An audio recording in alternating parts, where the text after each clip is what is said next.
அஷ்ஹது அன் லா இலாஹா இல்லல்லாஹ் வஹதஹு லா ஷரீக லஹு. புகழனைத்தும் அல்லாஹ்வுக்கே.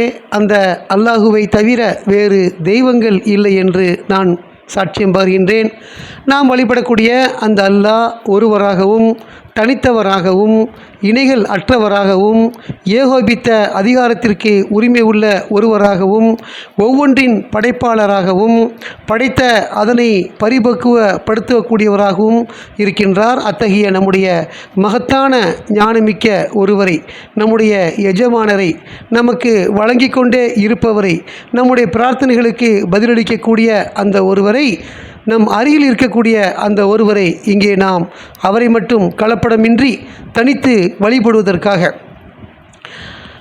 அவரை புகழ்வதற்காக, அவரை போற்றுவதற்காக, அவரை துதிப்பதற்காக, அவருடைய வார்த்தைகளில் இருந்து கற்றுக்கொள்வதற்காக இந்த ஜும்மாவிலே முதல் அமர்விலே நாம் அமர்ந்திருக்கின்றோம். மாஷா அல்லா, லா குவத்த இல்லா பில்லா, அல்ஹம்துலில்லாஹ். கடவுள் மட்டுமே கடவுளாக இருக்க தகுதியானவர் என்ற அறிவை அல்லாஹ் நமக்கு வழங்கியிருக்கின்றார். நாம் அவரை மட்டும் கடவுளாக அடையாளம் கண்டிருக்கின்றோம். நம்மை அவர் தேர்ந்தெடுத்து வழிநடத்தி கொண்டிருக்கின்றார். நம்மை பாக்கியவான்களாக ஆக்கி வைத்திருக்கின்றார். அல்ஹம்துலில்லாஹ்.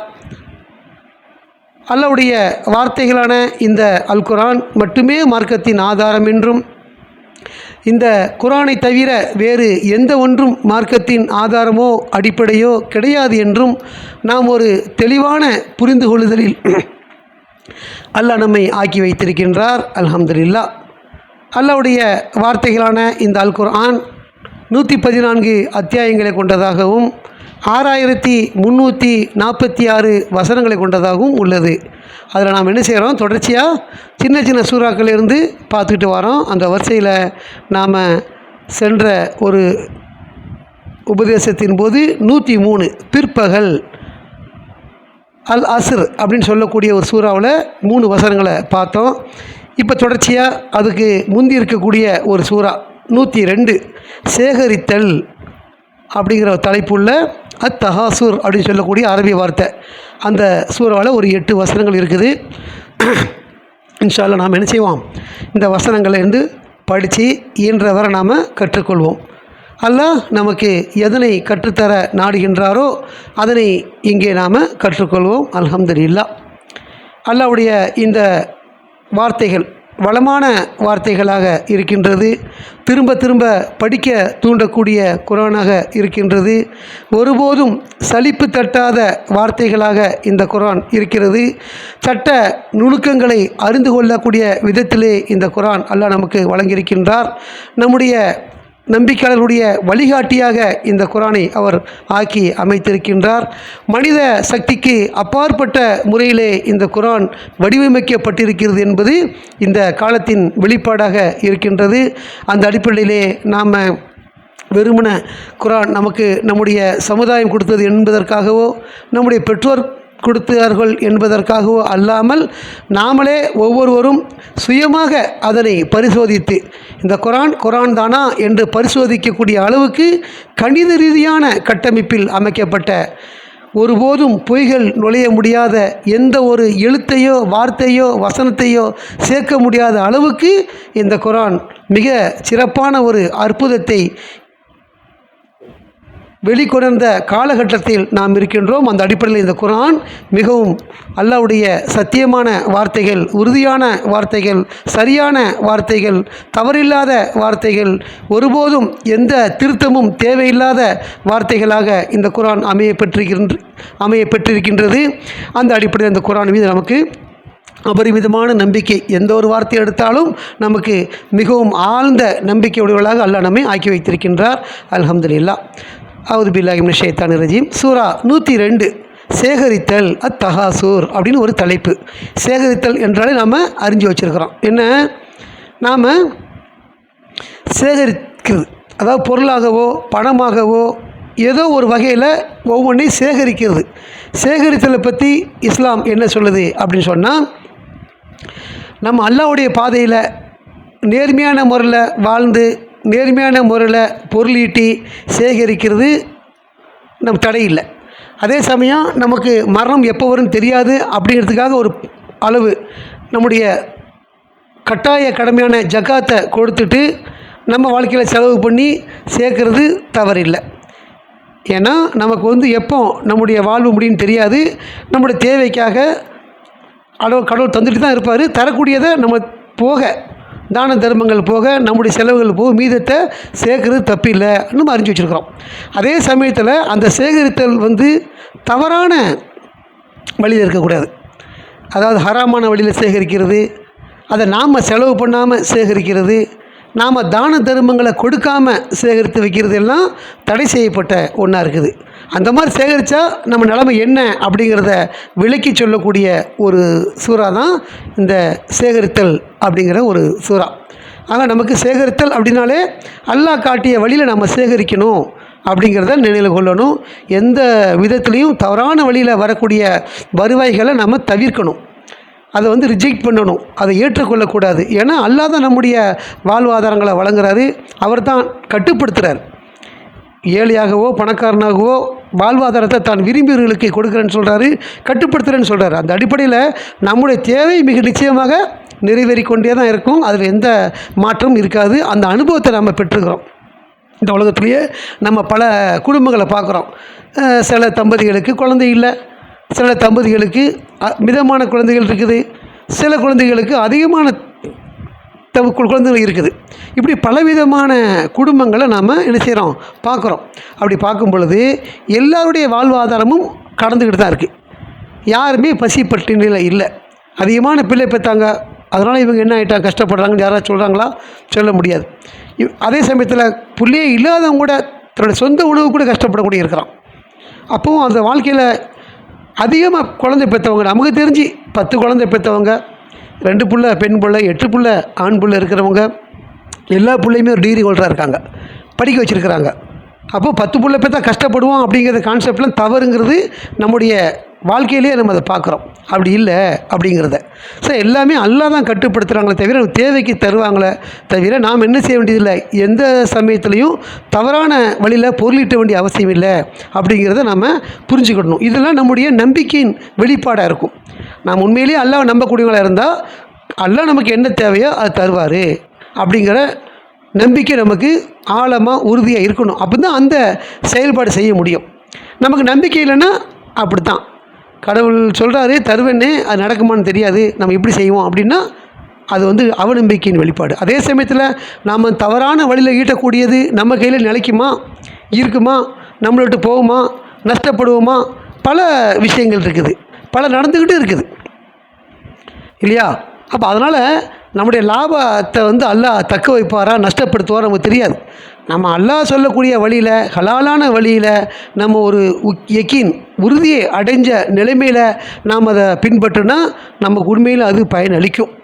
அதே சமயத்தில் நம்ம அறகுறை நினைப்போட, அறகுறை நம்பிக்கையோட, இது மாதிரி இப்படி இருந்தால் தான் வாழ முடியும், இப்படி இருந்தால் தான் பிஸ்னஸ் பண்ண முடியும் அப்படின்னு ஒரு கான்செப்ட்டு நம்ம இருந்தோம்னா நம்ம அவநம்பிக்கையின் வெளிப்பாடாக அந்த அறிவு இருக்குதுங்கிறத புரிஞ்சுக்கிடணும். அந்த அடிப்படையில் சேகரித்தலை பற்றி எல்லாம் நமக்கு குர்ஆன் முழுக்க படித்து பார்த்தா நம்ம அது முடிவுக்கு வரலாம். எந்த மாதிரி சேகரிக்கக்கூடாது, ஹலாலான முறையில் சேகரிக்கிறது தவறில்லை, ஹராமான வழியில் சேகரிப்பது தவறு அப்படிங்கிறது இந்த தலைப்பிலே நம்ம புரிஞ்சுக்கிடலாம். அது தொடர்ச்சியாக கடவுளின் பெயரால் மிக்க அருளாளர், மிக்க கருணையாளர். கடவுள் எப்படிப்பட்டவர்? நம்மீது, இந்த மனித சமூகத்தின் மீது மிக்க அருளும் கருணையும் உடையவராக இருக்கின்றார். நிறைய அவர் அருள் செய்கிறாரு, ஆசீர்வதிக்கிறாரு, வழங்குறாரு, வழங்கி கொண்டே இருக்கிறாரு. அதே சமயத்தில் நம்ம மேலே கருணையாக இருக்கிறார். எந்த அளவுக்குன்னா நாம் செய்யக்கூடிய பாவங்கள், நாம் செய்யக்கூடிய வழிபாடு குறைபாடுகள், நாம் செய்யக்கூடிய நன்றி செலுத்தாமை இருப்பது, இப்படி பல குறைபாடு நம்மள்ட்ட இருக்குது. அதெல்லாம் அவர் பொருட்படுத்தாமல் நம்முடைய பாவங்களை தள்ளுபடி செய்கிறார். ஈமான் கொண்டோம், நம்பிக்கை கொண்டுட்டோம், நம்பிக்கை நிலைமையிலேயே என்ன செய்கிறோம், பாவங்கள் புரிகிறோம். இதெல்லாம் எல்லாம் தள்ளுபடி செஞ்சு நம்மளால் காப்பாற்றிட்டே இருக்கிறாரு. அது அவருடைய கருணையின் வெளிப்பாடாக இருக்குது. அந்த கருணை மட்டும் இல்லைன்னு சொன்னால் நம்மளை மாதிரியே அற்பமாக அவர் அல்ல இல்லை, நம்மளை மாதிரியான ஒருத்தர் இல்லை, நம்ம அற்பமானவங்க.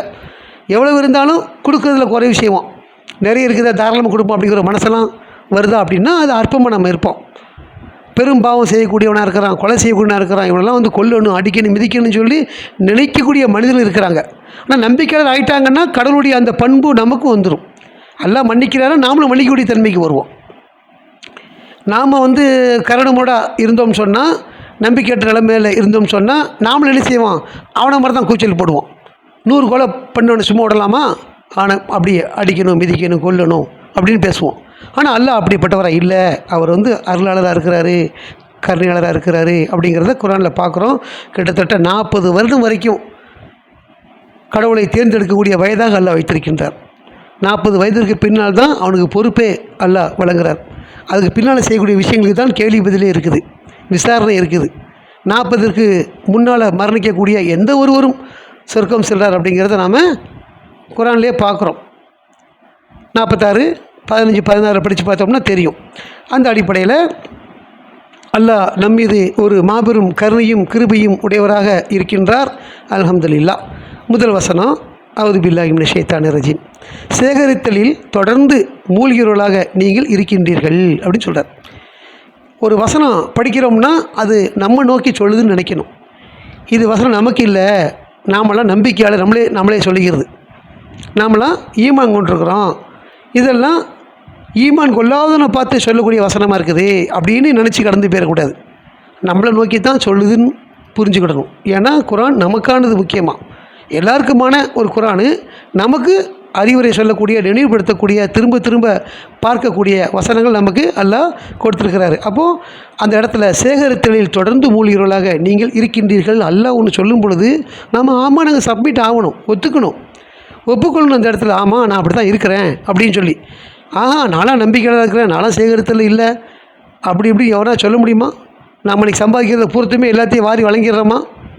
இல்லை, நம்மளுடைய தேவைக்கு போய் மிச்சது வைக்க தானே செய்கிறோம். இருக்குது. அதில் வந்து யார் மாற்றுக்க சொல்ல நம்பிக்கையாளராக இருந்தால், நல்ல சிந்தனை இருந்தால், தெளிவான அறிவுடையவங்களாக இருந்தால் தங்களுடைய இந்த வார்த்தைகளை ஒத்துக்கொள்வாங்க. ஆனால் அறகுறையாக இருந்து மேலோட்டமாக பார்த்துக்கிட்டு இருந்தவங்கன்னா அவங்க நினச்சிவாங்க ஒப்புக்கொள்ள மாட்டாங்க. நம்ம அப்படி இல்லை, அங்கே லிஸ்ட்டில் மமதில் இருப்பாங்க. இப்படி மமதில் இருக்கக்கூடியவங்க எல்லாமே பின்னால் மாட்டிக்கிடுவாங்க. அது இல்லாமல் எச்சரிக்கையாக இருக்கணும். அதுக்கு தான் நம்ம இந்த வசனத்தை சொல்கிறோம். சேகரித்தலில் தொடர்ந்து மூழ்கியவர்களாக நீங்கள் இருக்கின்றீர்கள் அப்படின்னா ஆமாம். அப்போ அது காப்பாற்றுறதுக்கு நம்ம நல்ல இடத்தான் பிரார்த்தனை பண்ணணும். நமக்கு நல்ல குணம் வேணும்னா நாமளே ஏற்படுத்த முடியுமா? நமக்கு வந்து 10 பொருள் இருக்குது, நமக்கு தேவை 4 தான், மிச்சம் 6 இருக்குது. 6ல் 4 கொடுக்கணும், 2 கொடுக்கணும் அப்படிங்கிறது என்ன? நம்முடைய குணத்தினுடைய அடிப்படையில் செய்ய முடியும். நல்ல குணமாக இருந்தால், நம்பிக்கையாக இருந்தால் என்ன செய்வோம்? நாளைக்கு தேவை நாளைக்கு நல்லா கொடுப்பாரு, இன்றைக்கி வாரி வழங்கிடணும் அப்படின்னு நினைப்போம் நம்ம. ஆனால் நாளைக்கு நம்ம தேவைப்பட்டு நினச்சோம்னா அதில் பாதியை கொடுப்போம். ஒவ்வொருத்தருடைய நம்பிக்கை, பக்தி கேட்டகரி இருக்குதுல்ல, அந்த அடிப்படையில். அப்போ நாம் எப்படி இருக்கிறோம் அப்படின்னா, நம்முடைய நம்பிக்கைக்கு தகுந்த மாதிரி இருக்கிறோம். ஆனால் அல்லாட தான் நம்ம என்ன செய்யணும்? கேட்டு பெறணும். தாராளமாக கொடுக்கறதுக்கு, தர்மம் வழங்குவதற்கு, ஜக்காத்தை முறையாக செய்வதற்கு, சரியாக தொழுவதற்கு, நம்ம ஆன்மா பலமாக இருப்பதற்கு, எந்த ஒரு தேவைக்குமே நாம் என்ன செய்யணும்? அல்லாட தான் கேட்க வேண்டிய நபராக இருக்கிறோம். அதை கேட்டு பெறணும். அப்போ சேகரித்தலில் தொடர்ந்து மூழ்கியவர்களாக நீங்கள் இருக்கிறீங்க அப்படின்னா ஆமாம் இருக்கிறேன், அதில் விடுபடுவதற்கு அல்லாஹ் வழிவகை செய்யணும்னு பிரார்த்தனை பண்ணணும். அடுத்து, நீங்கள் சமாதிகளுக்கு செல்லும் வரை அப்படிங்கிறார். மரணம் வரைக்கும் அப்படி இருக்கிறீங்க அப்படிங்கிறார். வாழக்கூடிய காலம் பூரா அப்படி தான் இருக்கிறீங்க. அதை எதுக்கு சொல்கிறாரு? இப்படி இருக்காதீங்க அப்படிங்கிறார். நம்மளால் முடிஞ்ச வரைக்கும் சேகரித்தல் கொஞ்சம் வச்சாலும் கொஞ்சம் கொடுக்கக்கூடிய ஒரு தன்மை இருக்கணும். எப்படின்னா, நமக்கு ஒரு உணவு கிடைக்கிது, இன்றைக்கி பெரும் உணவு கிடைச்சிருக்குது. நம்முடைய தேவை வந்து அதில் வந்து 20% தான், 80% மிச்சம் இருக்குது.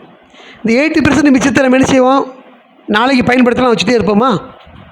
நாளைக்கு வச்சா வீணாக பேர் என்ன செய்கிறோம்? அந்த 80% வாரி வழங்கிறோம்ல, யாருக்கா கொடுத்து நீங்கள் சாப்பிடுங்க டிஸ்போஸ் பண்ணுறோமா இல்லையா? ஏன்? அது இருந்தால் நமக்கு அது கெட்டு போயிடும். அதுக்காக நம்ம என்ன செய்யறோம்? அதை கொடுத்து முடிச்சிடுறோம். ஆனால் கெட்டு போகிற பொருளாக தான் என்ன செய்கிறோம்? அப்படியே டிஸ்போஸ் பண்ணுறோம், அதை வச்சுக்கிடுவோம். நாள் கெட்டு போகிறது நம்மக்கிட்ட, கெட்டு போகிற பொருளை கொடுக்கறது. இப்படி நமக்கு இந்த குணங்களில் வித்தியாசம் இருக்குது இல்லை? இது மாதிரி எல்லா விஷயத்திற்கும் அல்லாஹ் அந்த குணத்தை வழங்கணுங்கிறத நம்ம கேட்கணும். அல்லாஹ் வழங்குவார். ஆக நம்ம சமாதிக்குள்ளே போகிற வரைக்கும் எப்படி இருக்கிறோம்னா, சேகரித்தலில் தொடர்ச்சியாக ஒரு சமயம் கொடுப்போம், ஒரு சமயம் நிறுத்துறோம்னா அது விஷயம் வேறு. ஒரு சமயம் நல்ல குணம், ஒரு சமயம் கெட்ட குணம், மாறி மாறி தானே வரும். பக்தியாக இருந்தால் வாரி வழங்குவோம், பக்தி இல்லைன்னா சேர்த்து வச்சுக்கிடுவோம். அப்படி நீங்கள் தொடர்ச்சியாக அப்படிங்கிற வார்த்தையெல்லாம் சொல்கிறார் நம்மளுக்கு. தொடர்ச்சியாக மூழ்கியவர்களாக நீங்கள் இருக்கிறீங்க அப்படின்னு நல்லா நமக்கு அதை சொல்லும்போது நாம் தொடர்ந்து இருக்கக்கூடாது அப்படின்னு சொல்லிட்டு புரிஞ்சுக்கணும் அந்த இடத்துல. அப்போ அல்லாஹ் நம்மளை அதிலேருந்து காப்பாற்றக்கூடியவராக இருக்கிறார். நீங்கள் சமாதிக்கு செல்லும் வரை இந்த மாதிரி இருக்கிறீங்க அப்படிங்கிறது நமக்கு தெளிவுபடுத்துகிறாரு. அடுத்து உண்மையில் நீங்கள் கண்டுகொள்வீங்க அப்படிங்கிறார். எதை? நரகத்தை. கடைசியில் வரும் அந்த விஷயத்தை. இதனுடைய காரியத்தினுடைய பிரதிபலன் நரகமாக இருக்கும். தனக்கும் செலவு பண்ணாமல், சுற்றி இருக்கிறவங்களுக்கும் செலவு பண்ணாமல், தர்மமும் கொடுக்காம, கட்டாய கடமையான ஜக்காத்தையும் கொடுக்காம சேகரித்தலில் தொடர்ச்சியாக மூழ்கியிருந்தால் உண்மையில் நீங்கள் கண்டுகொள்வீர்கள் அப்படின்னு நல்லா சொல்கிறாரு. நம்ம தொடர்ச்சியாக பார்ப்போம். தூபு இலல்லாஹ். அல்ஹம்துலில்லாஹ் அஷ்ஹது அன் லா இலாஹா இல்லல்லாஹ் வஹ்தஹு லா ஷரீக லஹு. புகழ் அனைத்தும் அல்லாஹ்வுக்கே. அந்த அல்லாஹுவை தவிர வேறு தெய்வங்கள் இல்லை என்று நான் சாட்சியம் பகர்கின்றேன். நாம் வழிபடக்கூடிய அந்த அல்லாஹ் ஒருவராகவும் தனித்தவராகவும் இருக்கின்றார். அத்தகைய நம்முடைய மகத்தான இரட்சகரை, நம்முடைய படைப்பாளரை இங்கே நாம் அவரை மட்டும் கலப்படமின்றி வழிபடுவதற்காக இந்த ஜும்மாவுடைய 2வது அமர்விலே நாம் அமர்ந்திருக்கின்றோம். மாஷா அல்லா, லா குவத்த இல்லா பில்லா, அல்ஹம்துலில்லா. அல்லாவுடைய இந்த வார்த்தைகளான அல் குர்ஆன் சூரா 102 சேகரித்தல் அத்தஹாசூர் அப்படிங்கிற ஒரு சூறாவில் நம்ம 3 வசனங்கள் பார்த்துருக்குறோம். தொடர்ச்சியாக நம்ம 5 வசனங்களை பார்ப்போம். அதாவது 2வது வசனம், அவுது பில்லாஹி மினஷ் ஷைத்தானிர் ரஜீம், நீங்கள் சமாதிக்குள் செல்லும் வரை சேகரித்தலில் தொடர்ந்து மூழ்கி இருக்கிறீங்க அப்படிங்கிற செய்தியை சொல்லிவிட்டு இதனுடைய பிரதிபலனாக உண்மையில் நீங்கள் கண்டுகொள்வீர்கள் அப்படின்னு சொல்கிறார். அல்லாஹ் ஒரு வார்த்தை சொல்கிறாருன்னா அது சத்தியமான வார்த்தை, உறுதியான வார்த்தை. அது அல்லாஹ் சொல்லும்போது இன்னும் எப்படி சொல்கிறாருன்னா உண்மையில் அப்படிங்கிற வார்த்தையை பயன்படுத்தி சொன்னான்னு அது எவ்வளோ பெரிய விஷயமா இருக்குன்னு நாம் புரிஞ்சுக்கிடணும். அதனுடைய வெயிட் என்ன நாம் புரிஞ்சுக்கிடணும். புரிஞ்சுக்கிட்டு திருப்பி சொல்கிறாரு மிகவும் நிச்சயமாக அப்படிங்கிறார். உண்மையில் முதல்ல சொன்னார் நீங்கள் கண்டுகொள்வீங்க, அப்படியே முடிக்கலாம். அதை திரும்பவும் நம்ம அதான் நம்பிக்கையாளர் மேலே, மனித இனத்தின் மேலே அல்லாஹ் எவ்வளவு கருணை உள்ளவராக இருந்தால் அப்படி விளக்கி சொல்லுவாருங்கிறத புரிஞ்சுக்கணும். திரும்பவும் சொல்கிறாரு மிகவும் நிச்சயமாக நீங்கள் கண்டுகொள்வீர்கள் அப்படிங்கிறார். முதலையும் சொல்கிறார் கண்டுகொள்வீர்கள்னு, நிச்சயமாக நீ கண்டுகொள்வீங்க. அப்போ இந்த அளவுக்கு நமக்கு எச்சரிக்கை செஞ்சதுக்கு அப்புறமும் நாம் அசட்டையாக இருந்தோம்னா யார் மேலே தப்பு? கடவுள் மேலே தப்பு சொல்ல முடியுமா? பழிபட முடியுமா? நம்ம மேலே தப்பு தான். கடவுள் ஒருபோதும் யாரையும் நரகத்தை அனுப்புறதில்லை. நாம் நம்முடைய செயல்பாட்டின் அடிப்படையில் போய் நரகத்தில் போய் வீழ்ந்து விடுறோம். ஆக நம்ம கடவுளை ஒருபோதும் குறை சொல்ல முடியாது. அந்த அளவுக்கு ஒரு தன்னுடைய எச்சரிக்கையை ஸ்ட்ராங்காக உண்மையிலும் சொல்கிறாரு. திருப்பி என்ன சொல்கிறாரு? உண்மையில் கண்டுகொள்வீங்க, திரும்ப நிச்சயமாக கண்டுகொள்வீங்க, நீங்கள் மட்டும் உறுதியாக கண்டுகொள்ள இயன்றால் அப்படிங்கிறார். அந்த விஷயத்தினுடைய பின்னணியை நம்ம நினச்சி பார்த்தோம்னா சேகரித்தலில், தவறான சேகரித்தலில் மூழ்கி இருந்தால் நம்முடைய விதி நரகமாக இருக்கும் அப்படிங்கிறத உறுதியாக கண்டுகொள்ள இயன்றால் நீங்கள் நரகத்தை கற்பனையில் காண்பீர்கள் அப்படிங்கிறார். நமக்கு ஒரு வளத்தை அல்லாஹ் கொடுத்துருக்கிறார். அதை நினச்சி பார்த்தா நமக்கு சில விஷயங்கள் நினைக்கிறோம்ல, நம்ம பார்க்க முடியுதில்ல. இப்போ புளியங்காய் அப்படின்னா ஒரு ஊறுகாய், லெமன் ஊறுகாய் அப்படின்னா அந்த வார்த்தை சொன்ன உடனே நம்ம பிரெயினில் பட்ட உடனே மனசு அதை புரிஞ்சுக்கிட்ட உடனே நாக்கில் தண்ணி வருதா? எப்படி இயல்பாக நடக்குது? அது நினச்சி பார்த்தாலே நடக்குதா இல்லையா? மாங்காய் நல்லா அறுக்கிறோம், உப்பு போடுறோம், வத்தல் போடுறோம், மிக்ஸ் பண்ணி அதை கருக்குன்னு கடிக்கும்போறோம். அப்படி நினச்சோம்னா நமக்கு சலக்குன்னு தண்ணி வரும் வாயில், இல்லையா? அந்த மாதிரி ஒரு விஷயத்தை சொல்லும் பொழுது எப்படி நம்மளால் கற்பனையில் பார்க்க முடியுதோ அப்படி அல்லாஹ் நரகத்தை பற்றி நிறைய வர்ணனை செஞ்சுருக்கிறார். அது எப்படி இருக்கும், அதோடய சூடு எப்படி இருக்கும், அதோட டிகிரி எப்படி கூட்டிக்கிட்டே செய்யப்படும், எவ்வளோ கடுமையாக இருக்கும், எவ்வளோ இறுக்கமான இடமா இருக்கும், எவ்வளோ ஸ்ட்ராங்காக கட்டி போடப்படும், எவ்வளோ பெரிய தூணில் கட்டப்பட்டிருக்கும், நெருப்பின் ஜுவாலைகள் அங்கே இருக்கும். அது எரிக்கும் பொழுதெல்லாம் நம்முடைய தோள்கள் புதுசாக நமக்கு தரப்படும். அந்த வலியை உணர்வதற்காக, வேதனையை அனுபவிப்பதற்காக மீளா துயரமாக இது இருக்கும். துன்பகரமான ஒரு வாழ்க்கையாக இருக்கும். எப்போவுமே மீள முடியாது. சில காலம் இருந்துட்டு சில காலத்தில் ஒன்றுமே இல்லாமல் போயிடலாம்.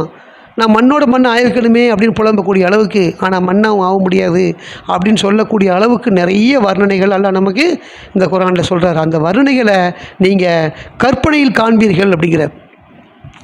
எப்படி புளியங்கான்னு சொன்ன உடனே நம்ம புளியங்காய் நமக்கு தெரியும், புளி தெரியும், வாயில் வச்சு நம்ம சுவைக்கிற மாதிரி நினச்சி பார்த்தோம்னா எப்படி தண்ணி வருதோ அந்த கற்பனைக்கு பின்னால், அது மாதிரி நரகத்தினுடைய அந்த வர்ணனைகளை நாம் கற்பனை செஞ்சோம்னா நமக்கு கண்ணில் தண்ணி வரும், அழுக வரும். அப்படி அல்லாஹ் நமக்கு நம்பிக்கையாளர்களுக்கு சொல்கிறாரு, நீங்கள் நரகத்தை கற்பனையில் காண்பீர்கள். எப்போ? நீங்கள் மட்டும் உறுதியாக கண்டுகொள்ள இயன்றால். கற்பனையில் கண்டுகொள்ள இயன்றால் எப்படி மற்றதெல்லாம் நம்ம கம்பேர் பண்ணி பார்க்குறோமோ அதை மாதிரி இது கற்பனையில் கண்டுகொள்ள இயன்றால் நீங்கள் நரகத்தை கற்பனையில் காண்பீர்கள். அப்போ கற்பனையில் நம்ம காணக்கூடியவங்களா இருக்கிறோம், பார்க்குறோம். அதை நினச்சி பல நேரங்கள் நம்ம வசனங்களை படிக்கும் பொழுது நம்மளை மிஞ்சி அந்த உணர்வுகள் நம்மளை வந்துடுது. கண்ட்ரோல் பண்ண முடியாத அளவுக்கு உணர்வுகள். ஏன்னா நம்முடைய நம்பிக்கை அப்படி இருக்குது, நம்பிக்கையின் வெளிப்பாடு அப்படி இருக்குது. நம்ம நரகத்தை அப்படி நம்புகிறோம். அந்த சமயத்தில் நம்ம பக்தியாக இருக்கிறோம். அந்த பக்தியின் வெளிப்பாடு நமக்கு என்ன செய்கிறோம்? நமக்கு அழுக முட்டுது. பொதுவான இடங்களில் அது மாதிரி செய்கிறது ஒரு வெக்கமான செயலை நம்ம பார்ப்போம். மற்ற மனிதர்கள் முன்னால் நம்ம செய்கிறதையோ, தனிமையில் அழுவுறதுங்கிறது வேறு, பொதுவான இடங்களில் அழுவுறதுங்கிறது வேறு இல்லையா? அப்போ நம்மளை கட்டுப்படுத்தி இப்போ ஒரு ட்ராவலில் போனால் கூட, வண்டி ஓட்டும் போது குரான் வசனம் கேட்டு போனால் கூட அந்த நிகழ்வு நடக்கும். அப்போ நம்மளை யாரும் பார்க்க மாட்டா, கடந்து போயிட்டுருப்போம். ஒரு டிராஃபிக் வந்துச்சுன்னா நம்மளே அடக்கிக்கிடுவோம். அடக்க முடியாத அளவுக்கு அது முட்டிகிட்டு வரும். அது ஒவ்வொருத்தருடைய அனுபவங்கள் அவங்களுக்கு சொல்லும். அப்படி நாம் கற்பனையில் காண்பீர்கள் நல்லா சொல்கிறாரு. அந்த வளத்தை வழங்கியிருக்கிறாரு, அதுதான் முக்கியம். கற்பனையில் காணக்கூடிய அளவுக்கு நமக்கு ஒரு வளம் வழங்கியிருக்கிறார்ல. கற்பனை காண முடியாது இருந்திருந்தால் நம்ம நிலைமை என்ன ஆகும்? ரொம்ப கஷ்டம். அப்போ எப்படி ஒரு விஷயத்தினுடைய சொன்ன உடனே புரிஞ்சுக்கிடுறோமோ, அதோட வெளிப்பாடு நம்ம இந்த முகத்தில் வருதோ, அது மாதிரி நரகத்தை பற்றி அல்லாஹ் சொல்லும்போது, நீங்கள் நரகத்தை கற்பனையில் காண்பீர்கள், பின்னர் நீங்கள் நிஜ கண்ணால் அதனை காண்பீர்கள்ங்கிறார். கற்பனையில் பார்க்கக்கூடிய அதே விஷயத்தை நிஜத்திலையும் பார்ப்பீங்க அப்படின்னு சொல்கிறார். எவ்வளோ பெரிய விஷயமா இருக்குது. சொர்க்கத்துக்கு போகிறவங்க கூட நரகத்தை பார்ப்பான். ஏன்னா நரகம் எப்படிப்பட்டதுங்கிறத தன்னுடைய நண்பன் வழிகெடுத்தான இந்த உலகத்தில் அல்லாஹ்வுடைய பாதையை விட்டும் அவனை நாம் என்ன செய்வோம்? நரகத்தில் மத்தியில் பார்ப்போம். கிட்டத்தட்ட என்ன வழியெடுக்க முற்பட்டான்ல, அதை பற்றி நம்ம பேசணும்னு சொல்கிறார். அப்போ நரகம் நமக்கு அப்பவும் பார்க்கத்தான் போகிறோங்கிறத இங்கே அல்லாஹ் சொல்கிறாரு. நீங்கள் நிஜ கண்ணால் அதுக்கப்புறம் பார்ப்பீங்க, பின்னர் நீங்கள் மகிழ்ந்து அனுபவித்த ஆசீர்வாதங்களை பற்றி அந்த நாளில் விசாரிக்கப்படுவீர்கள் அப்படிங்கிறார். ஏன் நரகத்துக்கு ஒருத்தன் போகிறான்? காரணம் அல்ல, அங்கே சொல்கிறார். நீங்கள் மகிழ்ந்து அனுபவித்த ஆசீர்வாதங்கள். நாம் இந்த உலகத்தில் எவ்வளவு சந்தோஷமான மகிழ்ச்சியான ஆசீர்வாதங்களை அல்லாஹ் வழங்கிய அருட்கொடைகளை நாம் அனுபவிச்சிட்ருக்கிறோம். எவ்வளோ மகிழ்ச்சியை அனுபவிச்சிட்ருக்கிறோம். நம்முடைய வாழ்க்கை தரம், நம்முடைய குடும்பம், நம்முடைய அமைதியான இந்த இல்லம், நம்முடைய தொழில், நமக்கான பணியால், நம்முடைய வாகனங்கள், நம்முடைய சவாரி செய்யக்கூடிய வாகனங்கள், எவ்வளவு நம்முடைய வருமானங்கள், எவ்வளோ அருள், எவ்வளோ கருணை நம்ம மேலே இருந்திருந்தால் அல்லாஹ் நமக்கு வழங்கிட்டு இருப்பார். அது நம்முடைய நன்றிக்கு மிஞ்சிய ஒன்றாக வழங்கி கொண்டிருக்கின்றார்.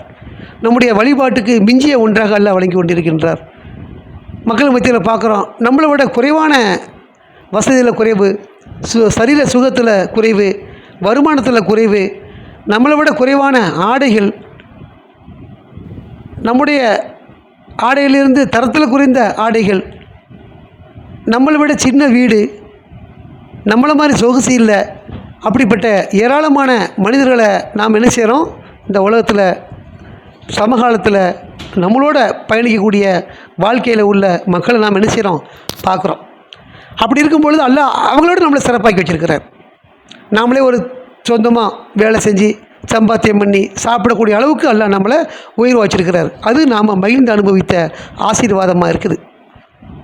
நம்ம கீழே நிறைய மனிதர்கள் மற்றவங்கள சார்ந்து டிபெண்ட் பண்ணியிருப்பாங்க. அவர் கொடுத்தா தான் சாப்பிட முடியும் நிலைமை இருக்கும். அப்போ அந்த நிலைமை நமக்கு இல்லைல்ல. இவ்வளோ சிறப்பாக்கி வச்சுருக்கிறாரு. அது அல்லாஹ் நமக்கு கொடுத்த அற்கொலைகள். அதை நாம் என்ன செய்கிறீங்க? மகிழ்ந்து அனுபவித்து கொண்டிருக்கின்றோம். அந்த ஆசீர்வாதங்களை பற்றி அந்த நாளில் விசாரிக்கப்படுவீர்கள். ஏன்? நன்றி செலுத்தலை, அதனால் அது விசாரணைக்கு உட்படுத்தப்படுறான் அவன். அல்லாஹ் நமக்கு வழங்கிய ஒன்றிற்காக நாம் நன்றி செலுத்தினோம்னா நம்ம விசாரிக்கப்படுவோமா? விசாரிக்கப்பட மாட்டோம். நன்றி செலுத்தலாம் விசாரிக்கப்படுவான், அவன் நரகத்துக்கும் உட்படுத்தப்படுவான்.